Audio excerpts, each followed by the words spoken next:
कुमार जानते जी, बेंगलोर से। गुरुदेव, आपके चरणों में कोटि कोटि प्रणाम। गुरुदेव, जब से आपको देखा और सुना है, मेरा जीवन ही बदल गया है। आपकी वजह से मैंने मदिरा, मांस, परस्त्री सब कुछ छोड़ दिया है और मैं राधा नाम जप करने लगा हूँ। महाराज जी, धन्यवाद है। आगे बोलना बात धन्यवाद है। आपकी बड़ी कृपा है जो आपने हमारी बात मानी और अच्छे आचरणों पर चले। इसमें मनुष्य जीवन की जो सार्थकता है, जो दिव्यता है, वो यही है कि हम इस देह में जो आए हुए हैं तो ऐसा कार्य करके जाएं जिससे किसी का अहित न हो, अमंगल न हो। जिसकी कृपा से देह मिला है उस प्रभु को हम प्राप्त हों। अगर उनको नहीं प्राप्त हुए तो इतना तो बनी जाए कि जितना हम चढ़ गए हैं मनुष्य योनि में, अब नीचे की योनियों में न जाए, गंदी योनियों में न जाए। तो जैसे जो मदिरा पीना है, मांस खाना है, ये शास्त्र निषेध वस्तु है। इसमें आप खुद देख लीजिए, जो करते हैं खुद देख लीजिए, प्रमाद स्थिति आती है। जो करना चाहिए वो इस भाव नहीं रहेगा, जो नहीं करना चाहिए उस भाव की बहुत प्रबलता होगी। निषेध इसीलिए किया गया है। जो दूसरे के मांस को खाना है ना बच्चा, बड़ी कृपा छोड़ दिया है। हम समझते हैं मुझसे बलवान हो जाएंगे या स्वास्थ्यवर्धक है। भाई नहीं, हमारे लिए नियत किया गया शास्त्र में। विविध प्रकार की सब्जियां हैं, फल हैं, अन्न हैं, वो भी जीव हैं। ऐसा नहीं कि वो जीव नहीं है। आप मूली उखाड़ के छोड़ दो, देखो सूख जाएगी। उसमें भी वही जीव है जो एक पशु में जीव है ना, ठीक वैसे उसमें गेहूं को उखाड़ के देख लीजिए, जो फेंक दीजिए, सूख जाएगा, मर जाएगा। उसमें भी जीव है, पर वो जीव हमारे लिए निहित किया गया है। सिद्धांत है ना, वो हमारे लिए है कि आप अन्न पाओ, फल पाओ, और बहुत सी भोजन सामग्री है जो प्रकट शरीर में। जैसे हमारे कोई ऐसे काटे, हमें लगता है ना, ऐसे उस जीव को, ये जैसे भी मुर्गा, जो भी पशु हैं, बकराए, भैंसे आदि पशु, ये सब जीव हैं। हाँ, जो राक्षस हैं वो अपना जाने। आप मनुष्य देह में हैं, और पुष्टता जिसे बल कहते हैं वो तुम्हारे वीर्य में होती है। जिसको तुम खिलवाड़ समझते हो वो खिलवाड़ नहीं, तुम्हारी जीवनी शक्ति है। यदि संयम से, ब्रह्मचर्य से रहो तो ना उतनी घी में ताकत है, ना दूध में ताकत है, ना किसी भी पदार्थ में ताकत जो तुम्हारे ब्रह्मचर्य में ताकत है। हमारे अंदर जो भावता है कि बल बलिष्ठता के लिए तुम्हें लग सकता है, लेकिन तुम बलवान नहीं हो सकते। बलवान उसे कहते जो काम पर विजय प्राप्त करे, क्रोध पर विजय प्राप्त करे, अंदर के शत्रुओं को पराजित करे। मार के दिखाओ काम को, क्रोध ना आने पावे, लोभ ना आने पावे, ये शत्रु हैं, सबको जानता है। मोह ना आने पावे, अहंकार को मार के दिखाओ। उसके लिए जो बल चाहिए वो ब्रह्मचर्य में है।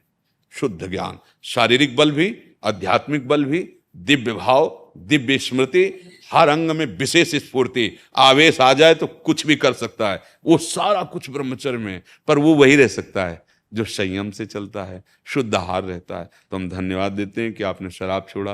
देखो, शराब पी करके अपने घर वालों को, अपने पड़ोस वालों को या अपने आप को दुख ही में डालना है, कोई सुखी नहीं हो सकता। ये पक्की बात है। आप सब जानते हैं कि शराब पीने से अंदर के जो कोमल अंग हैं उनको नुकसान पहुंचता है। हाँ, कुछ ऐसा है, जैसे वो फौज में हैं, बहुत ही बर्फीली जगह पे उनको, तो उस समय वो राजकीय विभाग के अंतर्गत सेवा में प्राण समर्पित किए हुए हैं। अब वहाँ घर थोड़ी है कि मूंग की दाल बनाओ आज, रोटी, वहाँ तो जो मिल रहा है जैसे, क्योंकि वो ऐसी स्वतंत्रता में थोड़ी है, वो देश की रक्षा के लिए। अब उनको कुछ भी मिले, कुछ भी मिले, प्राण पोषण करके देश रक्षा में लगना है। अब वहां ये नहीं देखना है कि वो क्या खा रहे हैं, वो क्या पी रहे हैं। उस समय उनके जीवन, जहां हम 5 मिनट खड़े नहीं हो सकते, वहां उनकी ड्यूटी लगी है, ड्यूटी लगी। अब वहां प्रश्न नहीं उठ सकता। अब आपकी बस चले तो ना खाओ, लेकिन हम नहीं कहेंगे, क्योंकि हमें पता है कि वो आपकी रसोई नहीं है। सरकार, आप खड़े हो जहां पता नहीं कहां ड्यूटी है, वहीं आपको टिफिन पहुंचा दिया गया। अब क्या है, जो है प्राणों में पोषण करो और आप वीरता पूर्वक अपने देश की रक्षा करो। जो नाम मिला है नाम जप करो, हो जाएगा, सब काम हो जाएगा। क्योंकि आपकी स्थिति वहां स्वतंत्रता की नहीं है। जो मिलेगा वही तो खाएंगे, जैसे जहां तैनात कर दिया गया वही रहना है। पर अपने को ऐसा नहीं है, अपने घर भी जा सकते हैं, अपनी व्यवस्था है।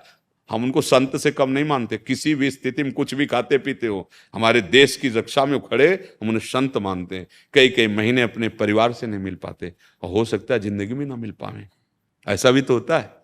नहीं, देखो अभी सुना नहीं, बड़े बड़े चूक हो गई तो बड़े बड़े अधिकारी अपने जो अब वो घर वाले तो सोच रहे हैं कि पापा आएंगे छुट्टी में। अब उनके बलिदान को अपने लोग क्या समझ रहे हैं, लेकिन उनसे पूछो, उनके घर वालों से प्रणाम करते हैं, वो संत से कम नहीं है, उनकी बात अलग है। पर अपने लोगों को हाँ, ये धन्यवाद है कि आप अच्छे मार्ग के पथिक बन रहे हैं, नाम जप करें, भगवान कृपा करें और आगे प्रकाश हो। महाराज जी, मेरे मन में वैरागी भावना आती है पर दृढ़ निश्चय नहीं कर पाता, मन भटकता रहता वो है। भी हो जाएगा। वैराग्य का मतलब कपड़ा बदलना नहीं है, वैराग्य का मतलब भागकर बाबा जी बनना नहीं है। वैराग्य का मतलब जैसे आप गंदे आचरण छोड़ रहे हो ना, ऐसे ही धीरे धीरे जब और बढ़ेगा ना, तो अच्छे से अच्छे पदार्थ खाते हुए भी आप उसमें आसक्त नहीं होंगे। पत्नी पास है, घर परिवार है, संतान उत्पत्ति की क्रिया करते हुए भी आप उसमें आसक्त नहीं होंगे। ये कला आ जाएगी अंदर से, घर में रहते हुए महात्मा हो जाओगे। और बाहर भेष बदल लिया और अंदर से गलत चिंतन चल रहा है, तो फिर वो किसी काम का नहीं है, पक्की बात। वो तो नौटंकी नाटक है। नाटक में नहीं लोग बहुत बढ़िया साधु वेश बना लेते हैं, घंटा 2 घंटा के लिए वो ऐसे ही बैठते हैं, वो भगवान को ऐसा, वो सर्वज्ञ है, वो अंदर बैठे जानते हैं। वैराग्य का मतलब है संसार के किसी भी भोगों में अनासक्त रहें, आसक्त नहीं है, अनासक्त रहकर भगवान का चिंतन कर रहा है, सारे कर्तव्य कर्म कर रहा है, माता पिता भाई परिवार पत्नी यथा योग्य सबसे, पर अंदर से वो अपने भगवान को अपना मानता है, उनकी प्रसन्नता के लिए सब कर रहा है। जैसे एक पतिव्रता स्त्री होती है जो पति से प्रेम करती है, वो पति की प्रीता के कारण सासू की भी सेवा करती, ससुर की भी सेवा करती, देवर की भी सेवा करती, आए हुए अतिथि की सेवा करती, सबसे प्रेम दर्शाती है। पर उस प्रेम दर्शाने का एकमात्र लक्ष्य होता है, मेरे पति के संबंधी हैं, बस पति प्रसन्न होगा, बस। ऐसे ही हमें हमारे प्रभु स्वामी हैं, और उनका दिया हुआ परिवार है, उनका दिया हुआ एक गांव है, उनका दिया हुआ प्रदेश है, उनका दिया हुआ देश है, उनका दिया हुआ विश्व है, जितना फैला पाए अपनी अपनेपन को, और उसकी हम सेवा में हैं, बस ये इसी से भगवत प्राप्ति हो जाती है।